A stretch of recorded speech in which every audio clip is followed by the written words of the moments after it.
Hello everybody and welcome to another exciting list video here at Playing Board Games. First off, before we get into the list, I just want to say a huge thank you for everyone who's watching this video, and if you have not subscribed, consider subscribing to our channel, and also smashing that like button, and leaving a comment of pertaining to the list. What is your least favorite card that you regularly play? Because today, we're going to be talking about our 5 least favorite cards that we still regularly play for reasons that we're going to get into. So let's dive in with Bryn. What is your number 5?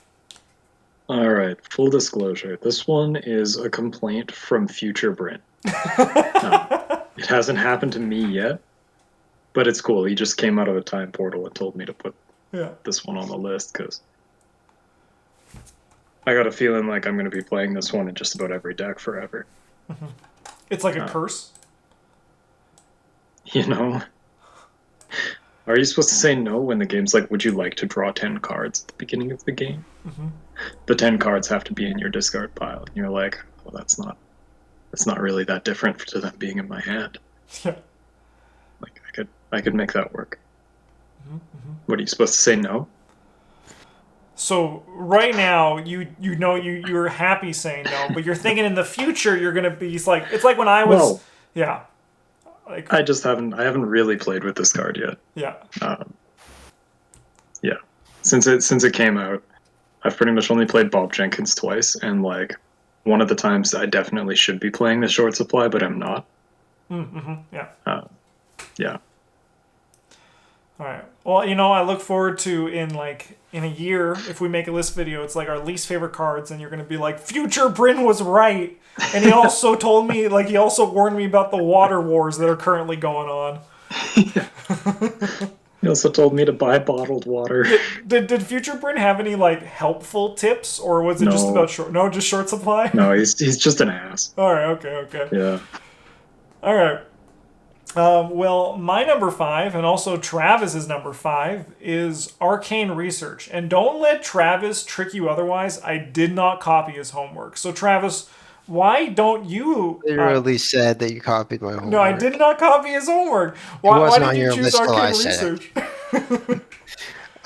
This is here because it's you gotta play it. Yeah. You gotta play this or down the rabbit hole, and I've played with this one longer, so here it is. For my answer, just copy Travis's answer. Yeah, that's what I thought. I don't like having to start with trauma. I don't like that you're putting yourself at disadvantage. If you don't play it, it's just too good. Yeah. It's very similar for me. Any cards that you have to take that don't because this really doesn't affect gameplay, right? I'll take a deduction every time because one, you have to take deduction, but it's also fun to play and you get to make choices. With this one, you kind of just have to, because the experience level on those cards is determined by this card existing, essentially. At this point, yeah. It's just, I'm going to keep playing it because I have to, but I don't enjoy playing it. All right. Let's go to our number 4s. Almost just drew on my fucking new shirt. Great. Number 4, Bryn, what is yours? I got B-Cop level 0. He's not absurdly strong or anything like that. It's just anytime I sit down to play a deck that can play blue cards, I don't consider the other blue allies for the most part. It's just B-Cop. It's always B-Cop. It's B-Cops all the way down. Yeah. It is. Can you name without saying guard dog? Can you name 2 other blue allies? Do they have to be level 0? Are there other level 0s? I think there's one. Yes, right? they have to be level 0. There's 2. I can think of at least There's 2. I got 2. I got 2 off the top of my head. I got 3. Who's the third? Let me think on that. So we got Venturer. Oh, Venturer! Yeah, he oh is. My God, it's Venturer. We got Greta Wagner. Yeah, that was one line. She's level 0. Does medical student count? It's a level 0. It's technically low. Is it? No, it's level 1, isn't it? It's level 1. No, it's level 0. It's level 0. Is it level 0? It's level 0. Yeah, it's sick. Sick. All right. Yeah, I know, right? Yeah. But like, no, I haven't got any more than that. What about Tetsuo Mori? That guy's awesome. You even play him. He's like mostly an event. Brutal. Yeah, sucks to be Tetsuo is what I'm learning here. My number 4 here is practice makes perfect. I'm not gonna for 1 second deny that this card is powerful, right? But the problem is I'm playing a deck that plays yellow. I put a deduction in my deck, I put a perception in my deck, and then I'm like, I fucking might as well just also play practice makes perfect, right? It forces itself into my decks now because it's just too good not to play. And to the point where like I finish my deck. I've purposely chosen not to play practice makes perfect, and I hear Travis on one shoulder, the entirety of YouTube on the other, like saying, "Why didn't you play practice makes perfect? It would have made this deck so much better." And then there's like future Bryn in the corner, and like he's not saying anything. He's just looking at me, judging me, and I don't know how we can escape practice makes perfect unless it sees some sort of taboo, because otherwise it's going to just exist forever. And like I don't like making choices that I think hurt my deck, and removing practice makes perfect if I like can run deduction perception and then like anything else that's like good and practiced, I have to play it. I'm just kind of like there with it right now. Play it. Travis, what's your number 4? According to that, it would actually be it would make practice makes perfect less tedious if they just printed it. Ironically, if they printed more practice skills, you're not just playing the same ones every time. That is actually true. That is actually true. If there was like, yeah, if there was some more variety in it. Yeah, it would feel closer like prepared for the worst, I think, if you weren't always just fishing out like deduction, promise of power. Yeah, that's fair. Yeah, that's very fair. Alright, this is Emergency Cash. I still find myself including this in a bunch of my decks, and it's not that I dislike Emergency Cash. I'm just like, I wish there were more interesting level 0 options for economy. Like, every class has a couple, but I feel like I shouldn't have to run Emergency Cash unless I want, like, extra economy for some reason, you know? Mm-hmm. Like, Rogue's got Faustian Bargain for one, and like, what else you got? You got like, watch this and Gregory Gry. You know, Yellow's got some okay options. You got we got Crack the Case is good, and like Dr. Milan's kind of economy. Then it's also the Cryptic Writings. Mm-hmm. Mm-hmm. I just forget which one the name is from the Harvey deck, and that one's like okay, but it's like subpar if you're not drawing cards during your turn. Yeah. Guardians got Stand Together.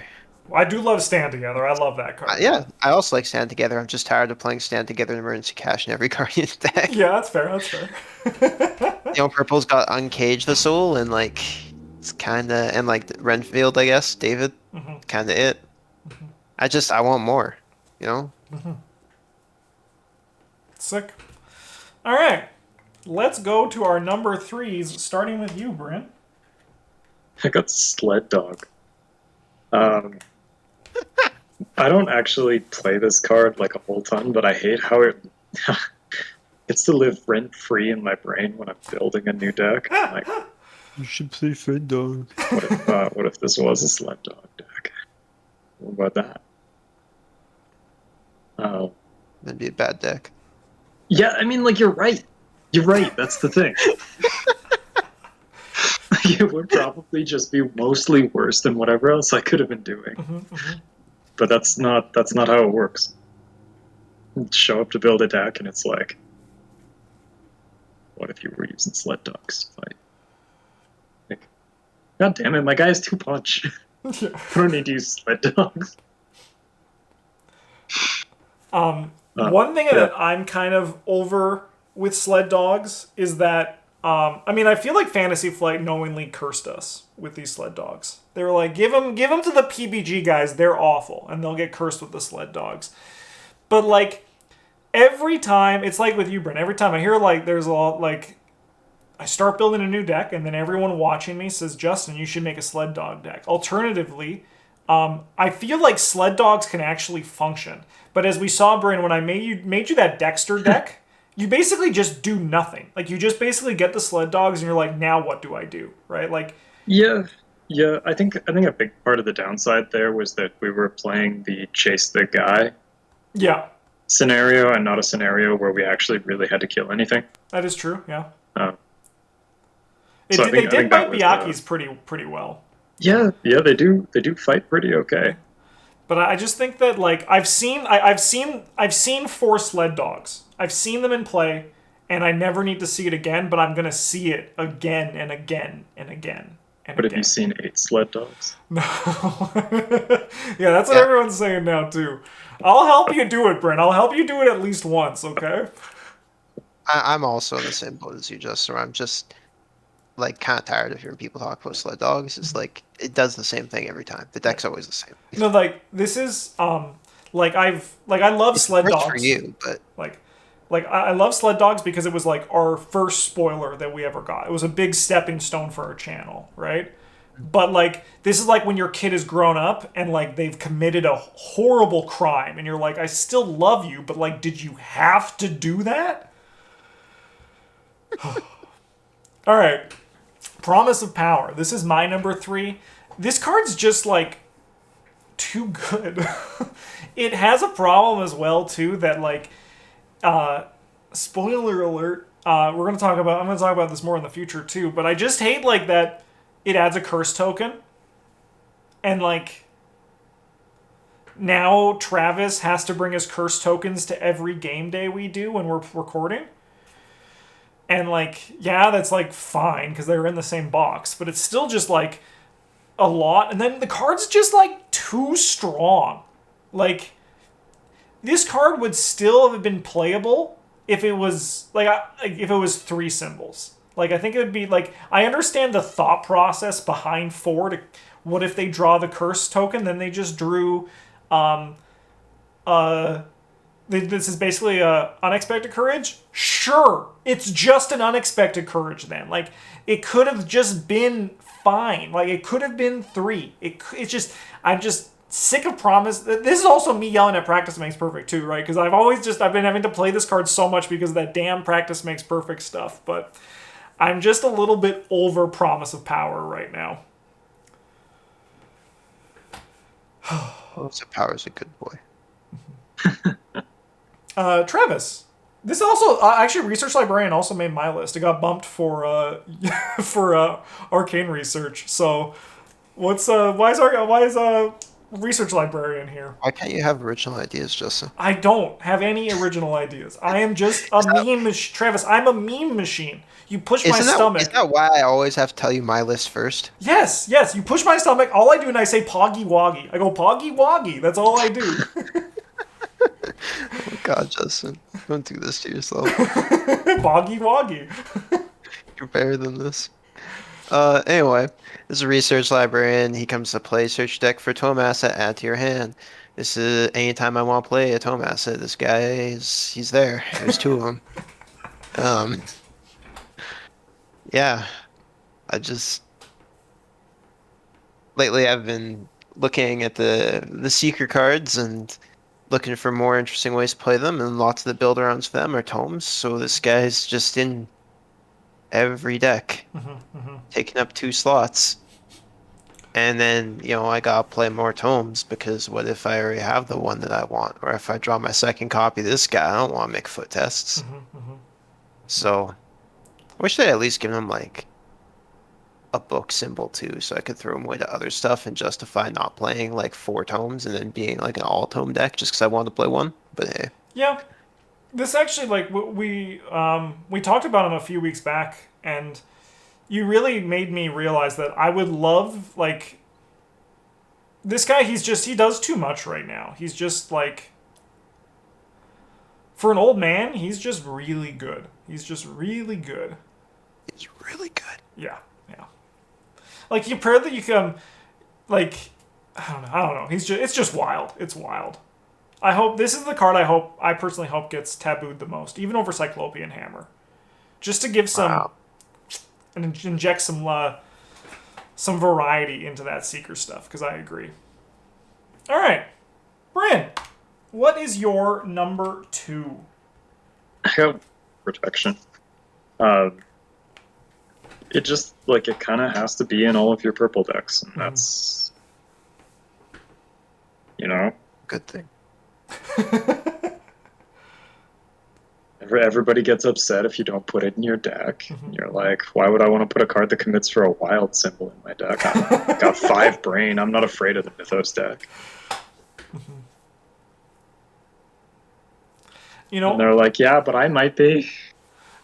you know what, Bryn? I kind of I like this radical thinking, because I'm feeling like the card pool is getting so good that, like, the Mythos phase is, like, not even that scary anymore. So, like, if someone, like, I'm not personally brave enough yet, but, like, I'm like 3 people away from them saying I am Spartacus before I stand up and say I am Spartacus. But right now it's just you, and I'm just, like, secretly being like, this is exciting, this is interesting, and radical. You're saying that in this film I'm Kirk Douglas. Yes, you're definitely Kirk Douglas. All right. Yeah. I could live with that. Yeah.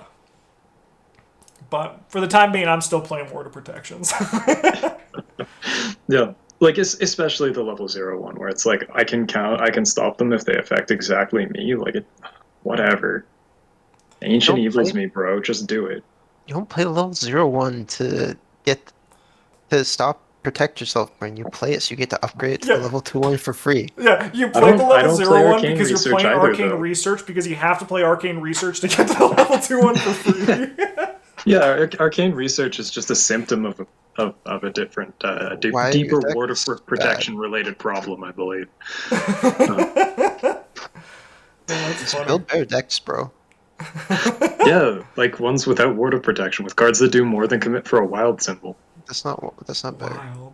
It's Wow. And so, like, Kirk Douglas is just standing up right now, and I'm just like, oh my god, what's happening? This is wild. My number 2 is Resourceful. This was like one of those things where this was gonna be Lucky 3, because Lucky 3 is just way too strong. It's just, like, so fucking good. But then I thought for a second, like, 2 Lucky 3s is fine. As soon as I can get to 4 Lucky 3s, that's a problem. If I'm playing Silas Marsh, I can get to, like, 8 Lucky 3s. Now we're, like, looking like it's kind of just too much. And then I kind of was like, Lucky 3 isn't the problem. It's Resourceful.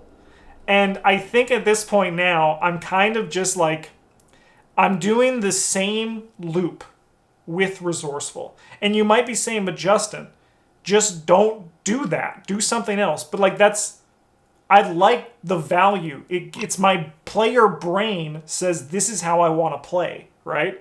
So, like, for the time being, I'm going to keep using Resourcefuls to grab back my Luckies, grab back my Sharp Visions, grab back my Brute Forces. And it's just, at this point now, with the card pool that the game has, Resourceful is too good. You can actually go back to some of our earlier videos, and we talk about how Resourceful is fine right now, but it has the potential to just be too strong.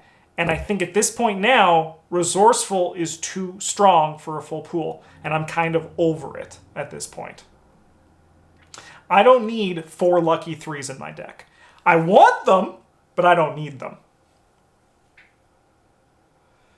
Travis, what's your number 2? This is Enchanted Blade level 0. I'm tired of playing this card because there aren't any better. I want them to print, like, some real level 0 weapons for Guardians.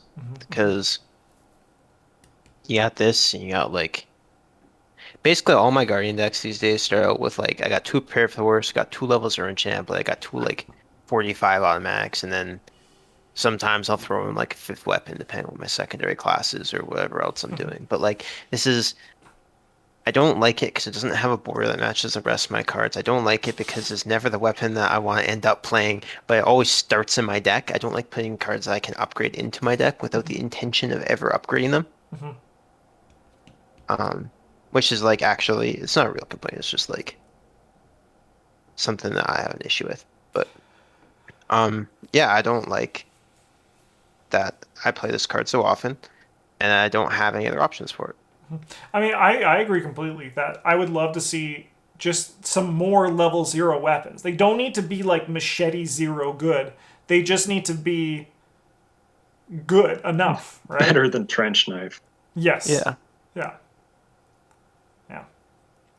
just like give me a level 0 weapon that like I can swing for an extra damage, and that's it, and no boost, or like a weapon that I can swing for like it does like one less damage unless I put resources into it or something. And I can spend like up to 2 resources to do up to 2 extra damage with it. Yeah. Yeah, because they had the sledgehammer, but like the sledgehammer is like not what we want. It's not there. It's not. No. Yeah. Or like a weapon where I attack and then like I can, like a heart version of meat cleaver sort of Yeah.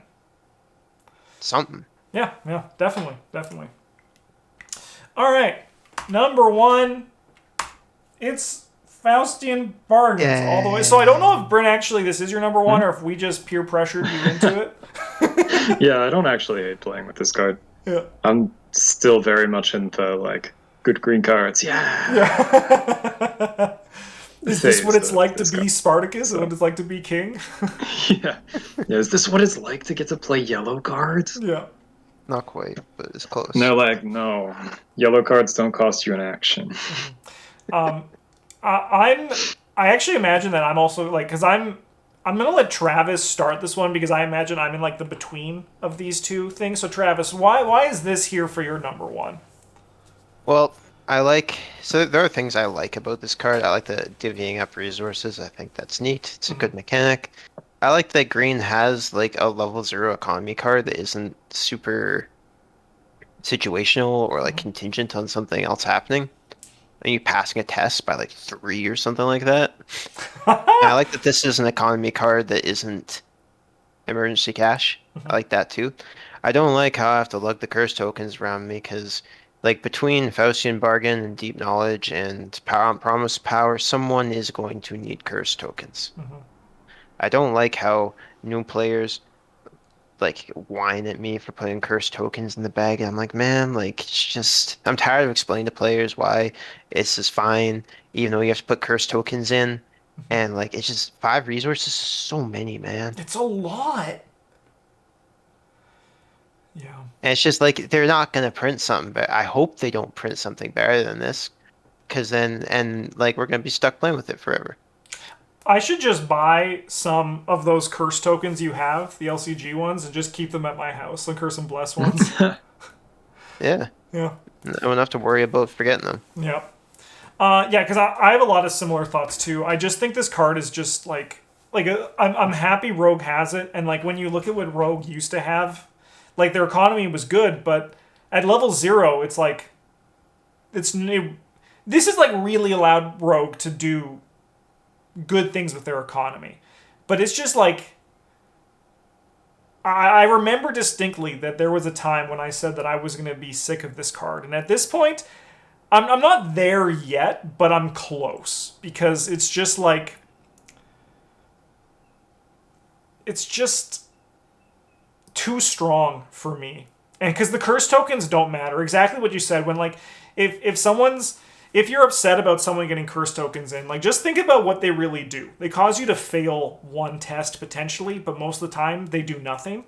And like I just think the downside of the curse tokens does not balance the 5 resources you get for one action, and you can even divvy them out. And like most of the times when the 3 of us play, I don't even get the resources from Faustian Barga, but I'm just like, this is sick. Like they're both like Travis got 2, Bryn got 3, everyone's happy, right? Like it just does so much for the table. And then like I draw the curse tokens, I'm up 6 anyway, so it doesn't even freaking matter, right?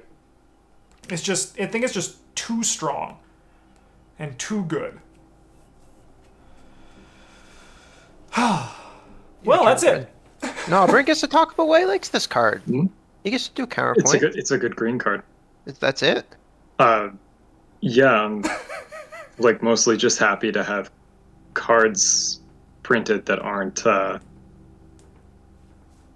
you know, like level 0 Joey the Rat. Cards that check out. It's a card that does something. You're like, Yeah. oh my god. I'm like, holy shit. Yeah, okay. Yeah, I'm mostly just glad that we're not seeing green cards that look like that. Yeah, that's fair. Sure. Yeah. All right. Yeah. That's the list. So if you're watching and you have any of cards that you play regular that you don't like, but you just have to play them because you're trapped in Value Town or some other reason, or if the future version of you has come and warned you about a card, let us know in the comments down below. Likewise, you can let us know if you have any list videos you want us to do on the channel. Thank you so much for watching. Have a good one, and as always, GG's.